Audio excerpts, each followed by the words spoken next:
এই দেশের স্বাধীনতার বিপক্ষে আলেমদেরকে দাঁড় করে দিতে চায়। শুনে রাখুন, বুঝে রাখুন, জেনে রাখুন, তারাই এই দেশের ভালো চায় না।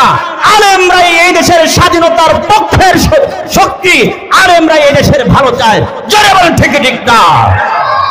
আমার ভাইয়েরা, এই দেশের স্বাধীনতা সার্বভৌমত্ব আল্লাহ পাক যেন হেফাজত করেন, বলেন আমিন। কোন প্রকার অপশক্তির হাত থেকে দেশকে রক্ষা করেন, বলুন আমিন। এই দেশের ক্রান্তি লগ্নে কখনো যদি দরকার হয়, স্বাধীনতার পক্ষে আবারও যদি যুদ্ধ করার প্রয়োজন হয়, নামলে আলেমরা আগে নামবে, টুপিওয়ালা দাড়িওয়ালা আগে নামবে। জোরে বলেন ঠিক ঠিক না?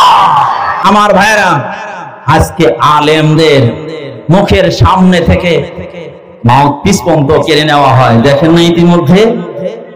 আমার ভাইয়েরা শুনে রাখো, শক্তির বাহাদুরি বেশি দিন দেখেও না। আলেমদের থেকে যারা মাউথপিস কেড়ে নিয়ে সামনে লক্ষ মানুষের জনতার সামনে আসার মারো, শুনে রাখো, আল্লাহ একদিন বাংলার জমিন তাদেরকে আছাড় মেরে বাংলার জমিন থেকে বিদায় করবে। আমার ভাইরা, কুরআনুল কারীম থেকে সরাসরি আলোচনা করি। আমার ভাইরা, যে সূরা আপনাদের সামনে পাঠ করেছি, এই সূরার নাম কি বলতে পারবো আমরা সবাই? সূরার নাম হচ্ছে সূরাতুদ দুহা। সবাই